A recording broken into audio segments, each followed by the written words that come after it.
Olá, bem-vindo ao vídeo de hoje. Há um rei, cuja história nos leva ao reino do norte de Israel, um período repleto de desafios e reviravoltas. Hoje, convido você a se juntar a mim para conhecer a trajetória do rei Jorão. Vamos explorar como ele se tornou rei, sua relação com Deus e um episódio marcante de sua história.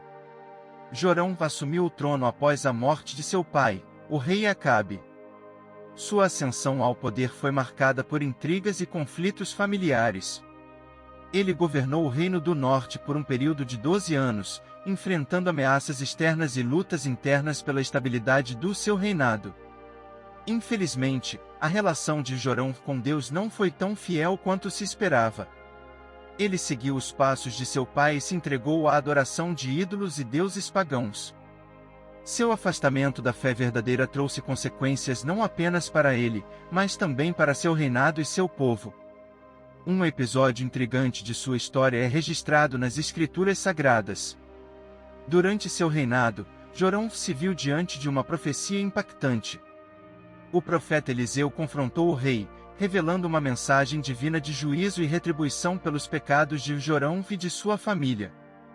Esse evento revelou a dura realidade de suas escolhas e a necessidade de arrependimento. A vida de Jorão chegou a um fim trágico, envolvendo uma conspiração e uma morte violenta. Seu reinado deixou um legado controverso, uma história de lutas, traições e desvio da verdadeira fé. Antes de prosseguirmos, convido você a pegar sua Bíblia. Juntos, exploraremos o texto bíblico de 2 Reis, capítulo 3, versículos 1 a 27, onde encontraremos a narrativa que revela detalhes importantes sobre a vida e o reinado de Jorão. Capítulo 3. Jorão, filho de Acabe, começou a reinar em Israel no 18º ano do reinado de Josafá, rei de Judá. Reinou em Samaria por 12 anos. Fez o que era mal aos olhos do Senhor, mas não tanto quanto seu pai e sua mãe. Pelo menos derrubou a coluna sagrada de Baal que seu pai havia levantado. Contudo, persistiu nos pecados que Jeroboão, filho de Nebate, havia cometido e levado o povo de Israel a cometer. Messa, rei de Moabe, era criador de ovelhas. Costumava pagar ao rei de Israel um tributo anual de 100.000 cordeiros e a lã de 100.000 carneiros. Depois da morte de Acabe, porém, o rei de Moabe se rebelou contra o rei de Israel. Então, sem demora, o rei Jorão partiu de Samaria e reuniu o exército de Israel. No caminho, enviou esta mensagem a Josafá, rei de Judá: O rei de Moabe se rebelou contra mim. Você sairá comigo para batalhar contra ele? Josafá respondeu: Claro que sim. Meus soldados são seus soldados e meus cavalos são seus cavalos. E perguntou: Que caminho vamos tomar? Vamos atacar pelo deserto de Edom, respondeu o rei de Israel. O rei de Edom e seus soldados se uniram ao rei de Israel e ao rei de Judá, e os 3 exércitos seguiram pelo caminho. Depois que andaram 7 dias pelo deserto, já não havia água para os homens nem para os animais. O que vamos fazer? Exclamou o rei de Israel. Será que o Senhor trouxe os 3 reis até aqui só para permitir que o rei de Moabe nos derrote? Então Josafá perguntou: Não há aqui um profeta do Senhor? Se houver, podemos consultar o Senhor por meio dele. Um dos oficiais do rei de Israel respondeu: Eliseu, filho de Safate, está aqui. Ele era o ajudante de Elias. Sim, o Senhor fala por meio dele, disse Josafá. Então o rei de Israel, Josafá, o rei de Judá e o rei de Edom foram consultar Eliseu. Por que veio me procurar? Perguntou Eliseu ao rei de Israel. Vá consultar os profetas idólatras de seu pai e de sua mãe. O rei de Israel, porém, disse: Vim procurá-lo porque foi o Senhor que chamou esses 3 reis só para entregá-los nas mãos do rei de Moabe. Eliseu respondeu: Tão certo como vive o Senhor dos exércitos a quem sirvo, eu não lhe daria atenção alguma, se não fosse por respeito a Josafá, rei de Judá. Agora tragam-me alguém que saiba tocar harpa. Enquanto o músico tocava, a mão do Senhor veio sobre Eliseu. E ele disse: Assim diz o Senhor: Este vale seco se encherá de poços de água. Pois assim diz o Senhor: Vocês não verão vento nem chuva, mas o vale se encherá de água. Terão o suficiente para vocês, seus rebanhos e outros animais. E como se isso não bastasse, o Senhor ainda entregará o exército de Moabe em suas mãos. Vocês conquistarão as melhores cidades deles, até mesmo as fortificadas. Cortarão as árvores frutíferas, taparão todas as fontes e entulharão com pedras as terras de plantio. No dia seguinte, por volta da hora em que se oferecia o sacrifício da manhã, começou a aparecer água, descendo desde Edom, e em pouco tempo havia água por toda parte.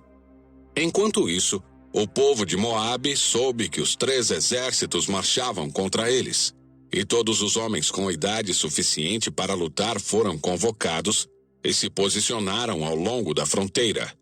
Quando se levantaram na manhã seguinte, o sol brilhava sobre a água. Para os moabitas, ela parecia vermelha como sangue. É sangue! Exclamaram.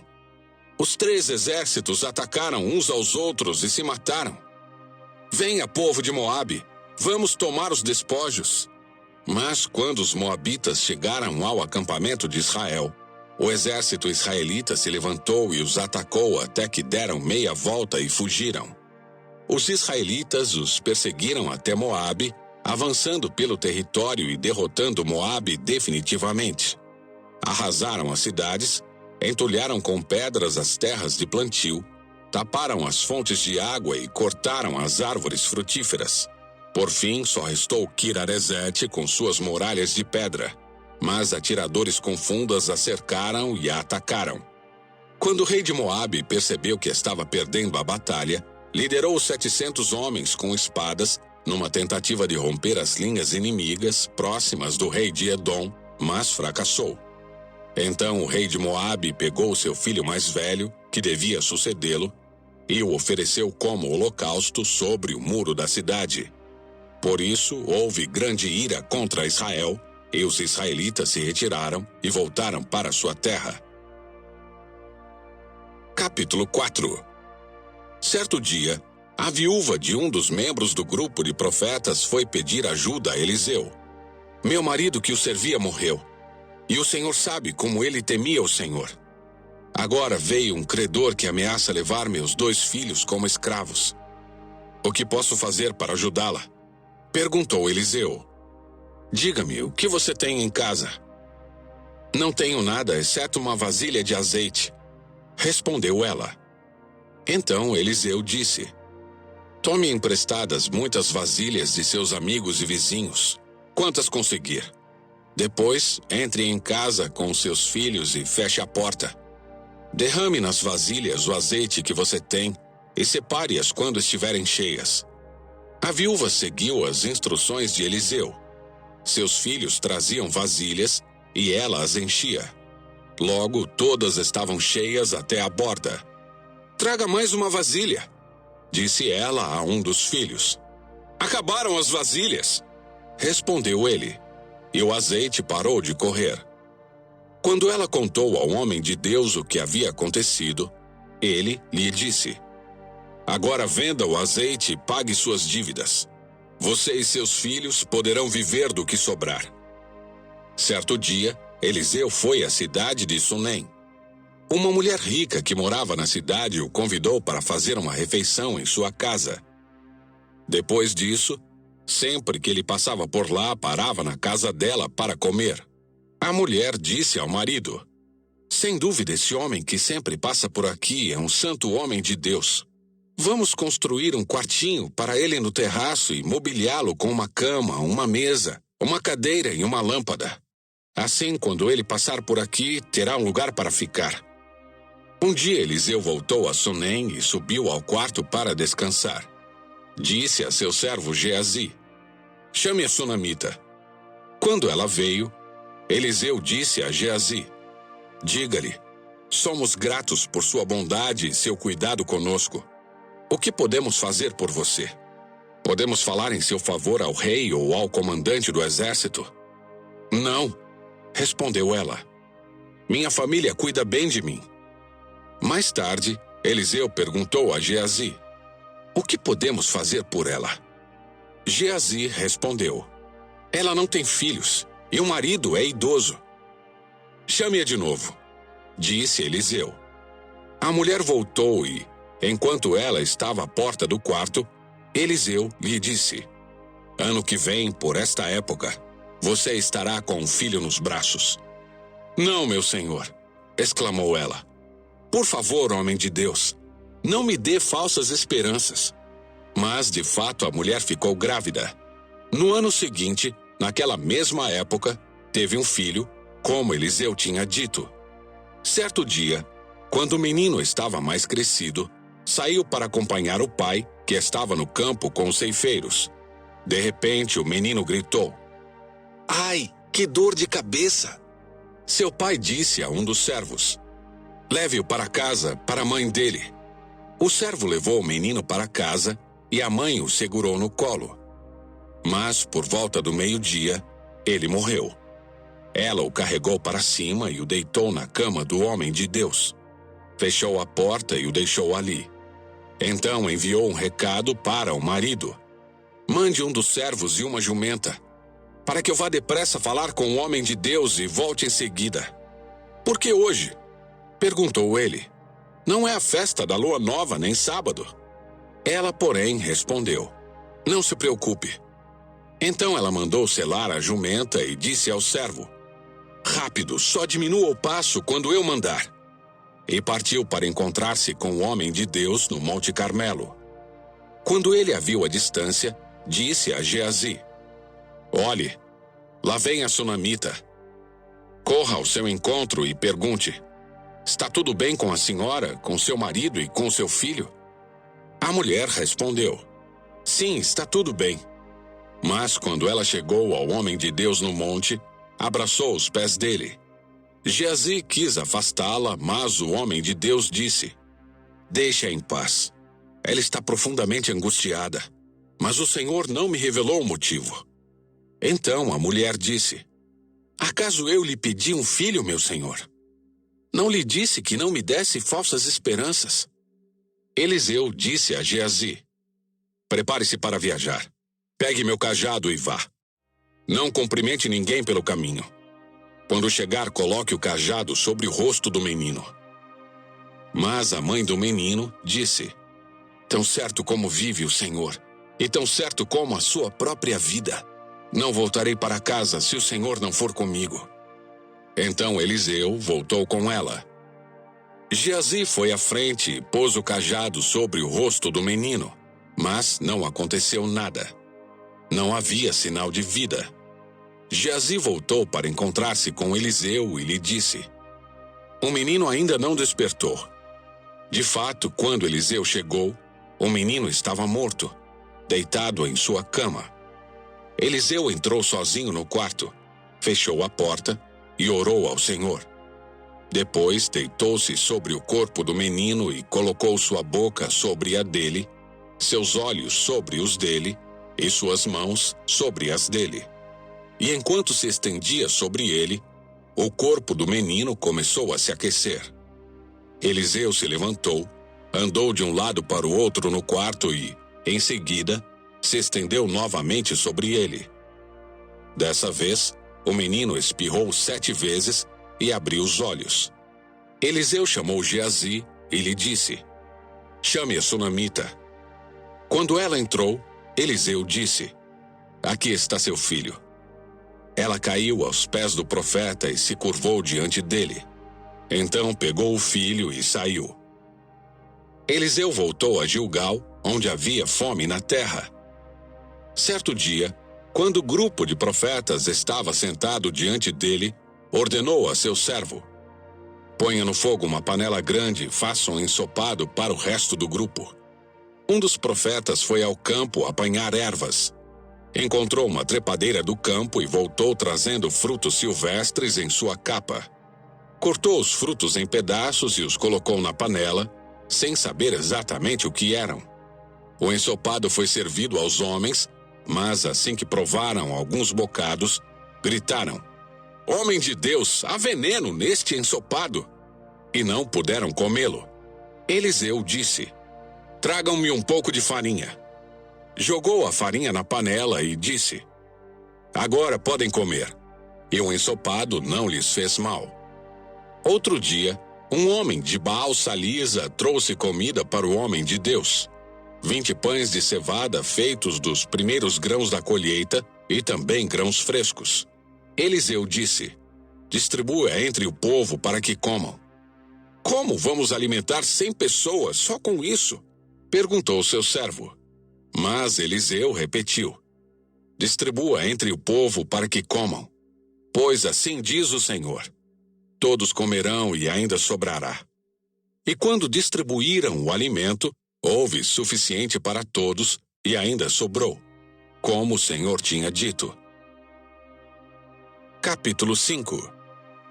O rei da Síria tinha grande respeito por Naamã, comandante do seu exército, pois por meio dele o Senhor tinha dado grandes vitórias à Síria. Mas, embora Naamã fosse um guerreiro valente, sofria de lepra. Naquela época, saqueadores sírios tinham invadido o território de Israel, e entre os cativos havia uma menina que se tornou serva da esposa de Naamã. Certo dia, a menina disse à sua senhora: "Como seria bom se meu senhor fosse ver o profeta em Samaria. Ele o curaria da lepra." Naamã contou ao rei o que a menina israelita tinha dito. Então o rei da Síria lhe respondeu: "Vá visitar o profeta. Eu lhe darei uma carta de apresentação ao rei de Israel." Naamã partiu levando 350 quilos de prata, 72 quilos de ouro e 10 roupas de festa. A carta para o rei de Israel dizia: "Com esta carta apresento o meu servo Naamã. Quero que o rei o cure da lepra." Quando o rei de Israel leu a carta, rasgou as roupas e disse: "Acaso sou Deus, capaz de dar ou de tirar a vida? Por que esse homem me pede que cure um leproso? Como vocês podem ver, ele procura um pretexto para nos atacar." Mas quando Eliseu, o homem de Deus, soube que o rei de Israel havia rasgado as roupas, mandou-lhe esta mensagem: "Por que o rei ficou tão aflito? Envie Naamã a mim, e ele saberá que há um profeta verdadeiro em Israel." Então Naamã foi com seus cavalos e carruagens e parou à porta da casa de Eliseu. Ele mandou um mensageiro dizer a Naamã: "Vá e lave-se 7 vezes no rio Jordão. Sua pele será restaurada e você ficará curado da lepra." Naamã ficou indignado e disse: "Imaginei que ele sairia para me receber. Esperava que movesse as mãos sobre a lepra, invocasse o nome do Senhor seu Deus e me curasse. Não são os rios Abana e Farfar em Damasco melhores que qualquer rio de Israel? Será que eu não poderia me lavar em um deles e ser curado?" Naamã deu meia volta e partiu furioso. Mas seus oficiais tentaram convencê-lo, dizendo: "Meu senhor, se o profeta lhe tivesse pedido para fazer algo muito difícil, o senhor não teria feito? Por certo, o senhor deve obedecer à instrução dele, pois disse apenas: 'Vá, lave-se e será curado.'" Assim, Naamã desceu ao Jordão e mergulhou 7 vezes, conforme a instrução do homem de Deus. Sua pele ficou saudável como a de uma criança, e ele foi curado. Então Naamã e toda a sua comitiva voltaram para onde morava o homem de Deus. Ao chegar diante dele, Naamã disse: "Agora sei que no mundo inteiro não há Deus senão em Israel. Por favor, aceite um presente de seu servo." Eliseu, porém, respondeu: "Tão certo como vive o Senhor, a quem sirvo, não aceitarei presente algum." Embora Naamã insistisse, Eliseu recusou. Então Naamã disse: "Está bem, mas peço que permita que este seu servo leve para casa 2 mulas carregadas com a terra deste lugar. De agora em diante, nunca mais oferecerei holocaustos ou sacrifícios a qualquer outro Deus, senão ao Senhor. Mas que o Senhor me perdoe por uma coisa. Quando meu senhor o rei for ao templo do deus Rimon para adorar ali e se apoiar em meu braço, que o Senhor me perdoe quando eu também me curvar. Vá em paz, disse Eliseu. Então Naamã partiu para casa. Mas Geazi, servo de Eliseu, o homem de Deus, pensou: meu senhor não deveria ter deixado esse sírio Naamã partir sem aceitar os presentes. Tão certo como vive o Senhor, vou correr atrás dele para ver se consigo alguma coisa. E Geazi correu atrás de Naamã. Quando Naamã viu que Geazi corria atrás dele, desceu de sua carruagem e foi ao encontro dele. Está tudo bem? Perguntou Naamã. Sim, está tudo bem, respondeu Geazi. Meu senhor me enviou para dizer que acabaram de chegar 2 jovens profetas da região montanhosa de Efraim. Meu senhor pediu 35 quilos de prata e 2 roupas de festa para eles. Claro, leve 70 quilos de prata, insistiu Naamã. Ele lhe deu 2 roupas de festa, colocou a prata em 2 sacolas e enviou 2 servos para carregarem os presentes para Geazi. Ao chegarem à colina, Geazi pegou as sacolas, enviou os servos de volta e escondeu os presentes dentro de casa. Quando entrou para ver seu senhor Eliseu, este lhe perguntou: onde você esteve, Geazi? Não estive em lugar algum, respondeu Geazi. Mas Eliseu lhe disse: você não percebe que eu estava presente em espírito quando Naamã desceu da carruagem para encontrar-se com você? Esta definitivamente não era ocasião de receber dinheiro e roupas, oliveiras e videiras, ovelhas, gado e servos. Por isso você e seus descendentes sofrerão da lepra de Naamã para sempre. Quando Geazi saiu dali, seu corpo estava coberto de lepra, sua pele estava branca como a neve. Capítulo 6. Certo dia, os membros do grupo de profetas disseram a Eliseu: como vê, este lugar onde nos reunimos é pequeno demais. Vamos descer ao rio Jordão, onde há muitos troncos, e construir ali um lugar para nos reunirmos. Está bem, disse Eliseu. Podem ir. Venha conosco, sugeriu um deles. Eu irei, disse ele. E foi com eles. Quando chegaram ao Jordão, começaram a derrubar árvores. Enquanto um deles cortava um tronco, a parte de ferro do machado caiu no rio. Ai, meu senhor! Gritou. O machado era emprestado. Onde caiu? Perguntou o homem de Deus. Quando mostraram lugar para Eliseu, ele cortou um galho e o jogou na água e fez o ferro do machado flutuar. Pegue-o, disse Eliseu. E o homem estendeu a mão e o pegou. Quando o rei da Síria estava em guerra contra Israel, consultava seus oficiais e dizia: posicionaremos nossas tropas em tal lugar. De imediato, o homem de Deus advertia o rei de Israel: não se aproxime de tal lugar, pois os sírios planejam posicionar suas tropas ali. E o rei de Israel mandava um aviso para o lugar indicado pelo homem de Deus. Várias vezes ele advertiu o rei de que ficasse alerta naqueles lugares. Furioso com essa situação, o rei sírio reuniu seus oficiais e perguntou: qual de vocês anda informando o rei de Israel sobre meus planos? Ó, meu senhor o rei, não somos nós, respondeu um dos oficiais. Eliseu, profeta de Israel, revela ao rei de Israel até as palavras que o Senhor diz em seus aposentos. O rei ordenou: vão e descubram onde ele está, para que eu mande capturá-lo. Então lhe informaram: Eliseu está em Dotã. Assim, certa noite, o rei da Síria mandou um grande exército com muitos carros de guerra e cavalos para cercar a cidade. Na manhã seguinte, o servo do homem de Deus se levantou bem cedo. Ao sair, viu que havia soldados, cavalos e carros de guerra por toda parte. Ai, meu senhor, o que faremos agora? Exclamou o servo. Não tenha medo, disse Eliseu, pois do nosso lado há muito mais do que do lado deles. Então Eliseu orou: ó Senhor, abre os olhos dele para que veja. O Senhor abriu os olhos do servo, e ele viu as colinas ao redor de Eliseu cheias de cavalos e carruagens de fogo.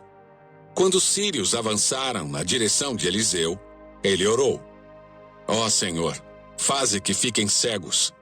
E o Senhor fez que ficassem cegos, conforme Eliseu havia pedido. Então Eliseu saiu e lhes disse: Vocês tomaram o caminho errado. Esta não é a cidade certa. Sigam-me e eu os levarei até o homem que procuram. Então ele os guiou à cidade de Samaria. Assim que entraram em Samaria, Eliseu orou: Ó Senhor, agora abre os olhos deles, para que vejam.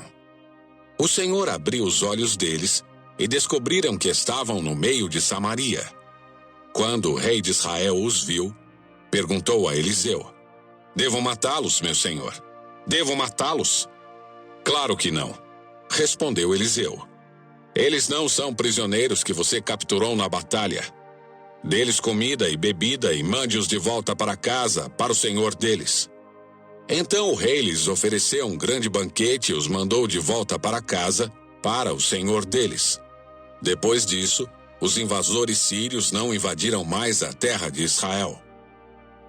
Algum tempo depois, porém, Ben-Hadad, rei da Síria, reuniu todo o seu exército e cercou Samaria. Como resultado, houve grande fome na cidade. O cerco durou tanto tempo que uma cabeça de jumento era vendida por 960 gramas de prata e 1/3 de litro de esterco de pombo por 60 gramas de prata. Um dia, quando o rei de Israel caminhava pelos muros da cidade, uma mulher gritou para ele: Ó meu senhor, o rei, por favor, ajude-me. Ele respondeu: Se o senhor não ajudar, o que poderei fazer? Não tenho alimento na eira, nem vinho na prensa de uvas. Mas depois o rei perguntou: Qual é o problema? Ela respondeu: Esta mulher me disse: Vamos comer o seu filho hoje, e amanhã comeremos o meu. Então cozinhamos meu filho e o comemos. No dia seguinte eu disse a ela: Mate seu filho para que o comamos. Mas ela o havia escondido. Quando o rei ouviu isso, rasgou as roupas. E enquanto ele caminhava pelos muros, o povo viu que, por baixo do manto, ele usava pano de saco junto à pele. Então o rei jurou: Que Deus me castigue severamente se eu não separar a cabeça de Eliseu de seus ombros ainda hoje. Eliseu estava sentado em sua casa com as autoridades de Israel, quando o rei mandou um mensageiro até ele. Antes, porém, que o mensageiro chegasse, Eliseu disse às autoridades: O filho do assassino enviou um homem para cortar minha cabeça. Quando o mensageiro chegar, fechem a porta e não o deixem entrar. Logo ouviremos os passos de seu senhor atrás dele. Enquanto Eliseu ainda falava, o mensageiro chegou e comunicou a mensagem do rei: Toda essa desgraça vem do Senhor. Por que devo continuar a esperar no Senhor? Capítulo 7. Eliseu respondeu: Ouçam esta mensagem do Senhor. Assim diz o Senhor: Amanhã, a esta hora, na porta de Samaria, 6 litros de farinha fina custarão apenas 12 gramas de prata, e 12 litros de cevada também custarão apenas 12 gramas de prata. O oficial que auxiliava o rei disse ao homem de Deus: Ainda que o Senhor abrisse as janelas do céu, isso não poderia acontecer. Eliseu, porém, respondeu: Você verá com os próprios olhos, mas não comerá coisa alguma.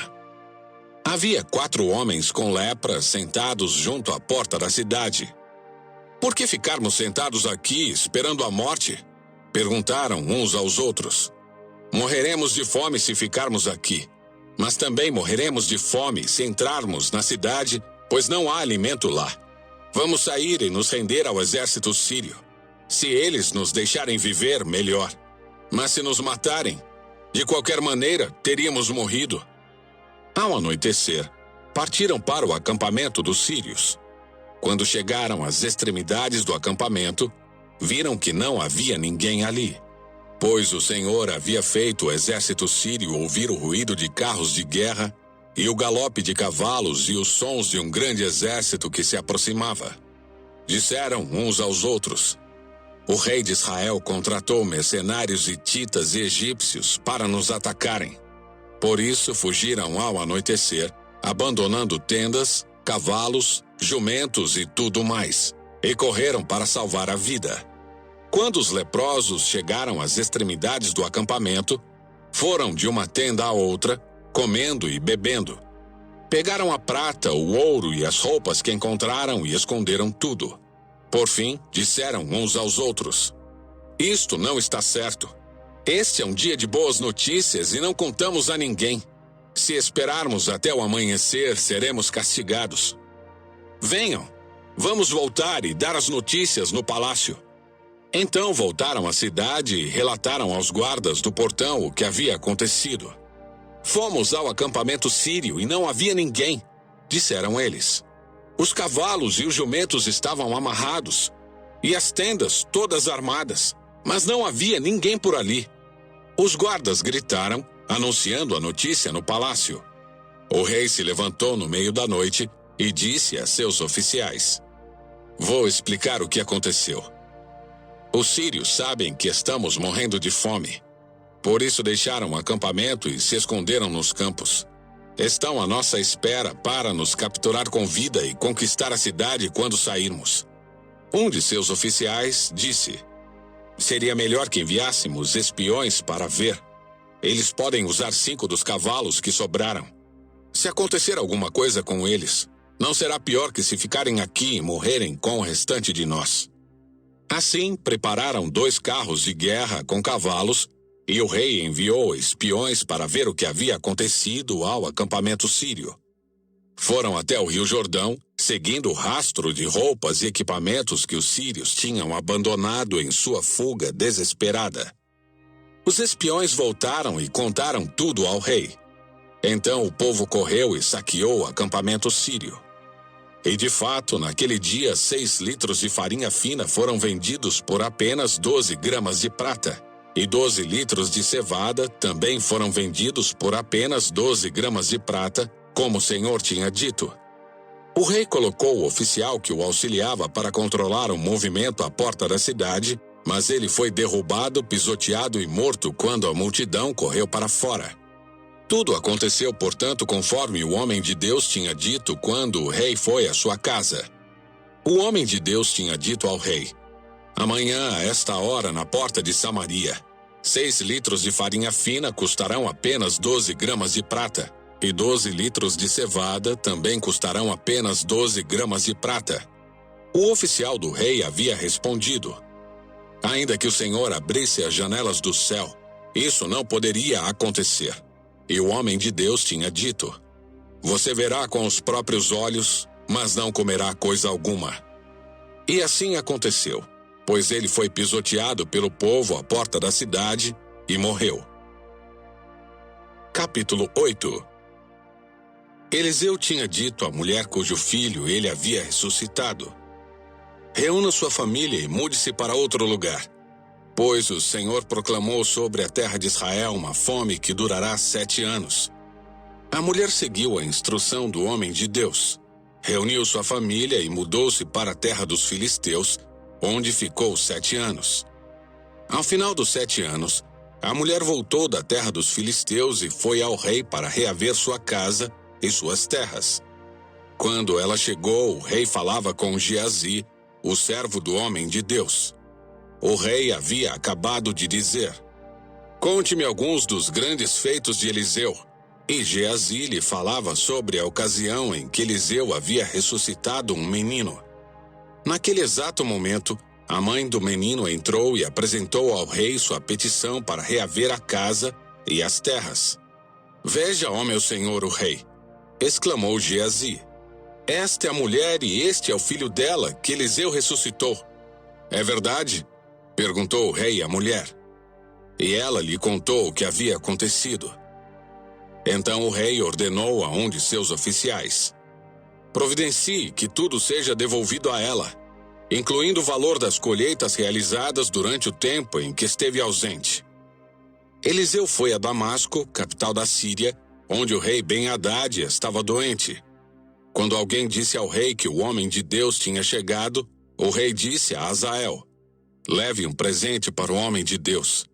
Depois peça que ele pergunte ao Senhor se vou me recuperar desta doença. Hazael levou consigo o presente, 40 camelos carregados com os melhores produtos de Damasco. Foi vê-lo e disse: seu servo Ben-Hadad, rei da Síria, me enviou para perguntar se ele vai se recuperar de sua doença. Eliseu respondeu: vai e diga-lhe, certamente se recuperará. Na verdade, porém, o Senhor me mostrou que ele certamente morrerá. Eliseu olhou fixamente para Hazael até deixá-lo constrangido. Então o homem de Deus começou a chorar. Por que o senhor está chorando? Perguntou Hazael. Eliseu respondeu: sei das coisas terríveis que você fará com os israelitas. Queimará as cidades fortificadas, matará os jovens à espada, esmagará as criancinhas e rasgará o ventre das mulheres grávidas. Hazael disse: como é que alguém tão sem importância como eu poderia fazer coisas tão grandes? Eliseu respondeu: o Senhor me mostrou que você será rei da Síria. Hazael se despediu de Eliseu e, quando voltou, o rei lhe perguntou: o que Eliseu lhe disse? Hazael respondeu: disse que o Senhor certamente se recuperará. Mas no dia seguinte, Hazael pegou uma coberta, encharcou-a em água e a segurou sobre o rosto do rei, até que morresse. E Hazael foi seu sucessor na Síria. No 5º ano de Jorão, filho de Acabe, rei de Israel, enquanto Josafá ainda reinava em Judá, Jeorão, filho de Josafá, começou a reinar em Judá. Jeorão tinha 32 anos quando começou a reinar e reinou em Jerusalém por 8 anos. Seguiu o exemplo dos reis de Israel e foi tão perverso quanto a família do rei Acabe, pois se casou com uma das filhas de Acabe. Jeorão fez o que era mal aos olhos do Senhor, mas o Senhor não quis destruir Judá, pois havia prometido a seu servo Davi que os descendentes dele continuariam a brilhar como uma lâmpada para sempre. Durante o reinado de Jeorão, os edomitas se rebelaram contra Judá e proclamaram seu próprio rei. Então Jeorão saiu com todos os seus carros de guerra para atacar a cidade de Zair. Os edomitas cercaram o rei e os comandantes de seus carros, mas ele saiu à noite e os atacou.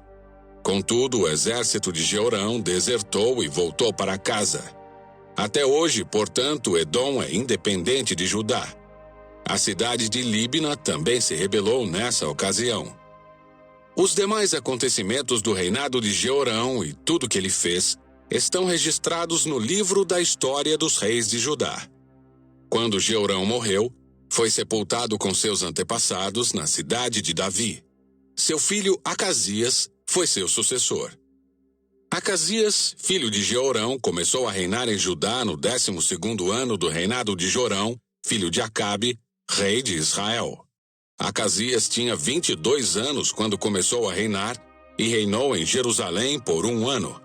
Sua mãe era Atalia, neta de Onre, rei de Israel. Acasias seguiu o exemplo da família do rei Acabe. Fez o que era mal aos olhos do Senhor, como a família de Acabe, pois se casou com uma mulher dessa família.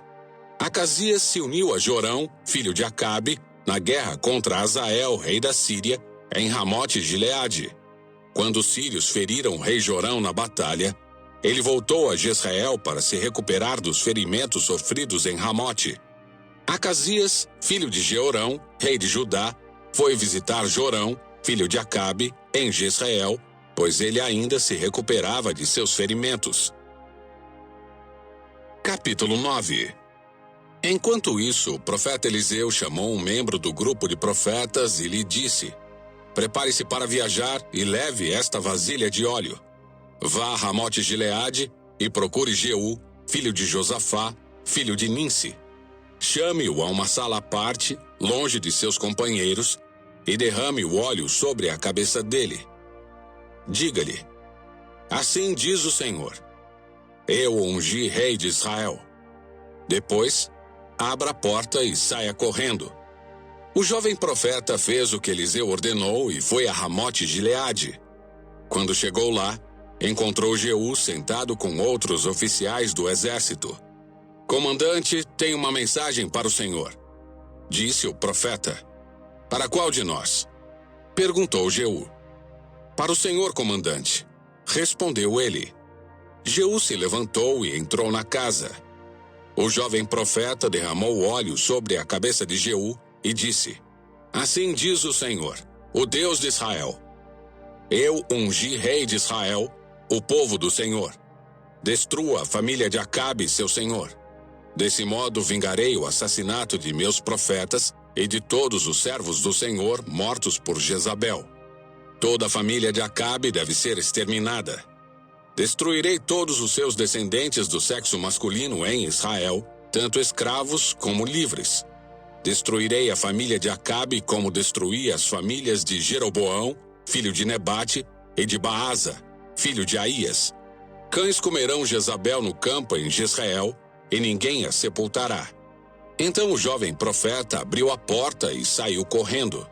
Jeú voltou aos outros oficiais do rei, e um deles lhe perguntou: O que esse louco queria? Está tudo bem? Vocês conhecem gente desse tipo e as coisas que eles dizem? Respondeu Jeú: Você está escondendo algo.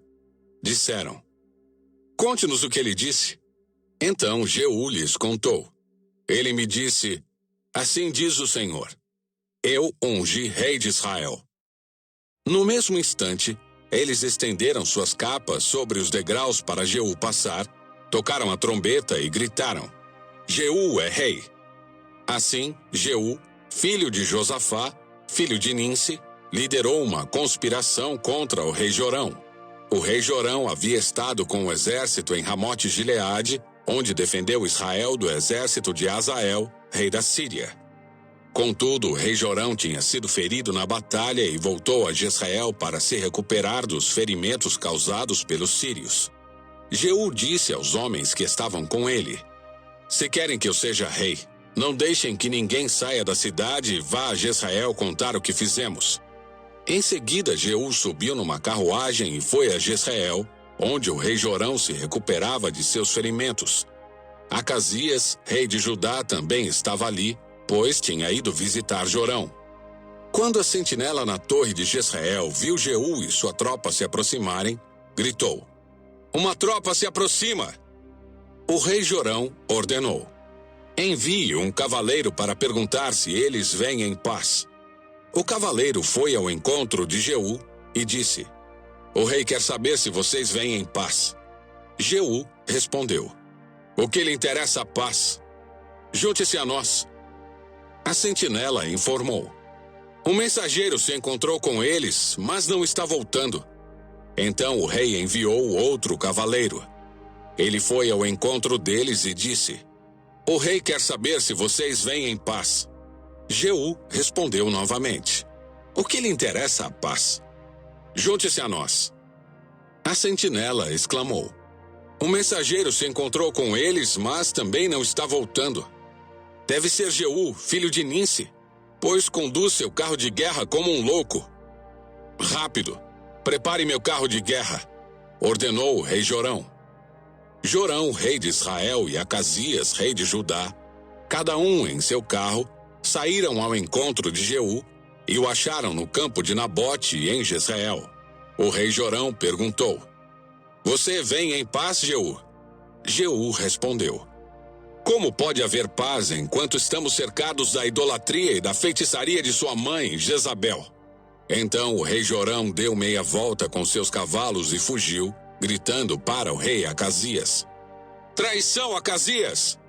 Jeú disparou seu arco com toda a força e atingiu Jorão entre os ombros. A flecha atravessou seu coração e ele caiu morto dentro do carro de guerra. Jeú disse a Bidkar, seu oficial: Jogue-o no campo que pertencia a Nabote de Jezreel.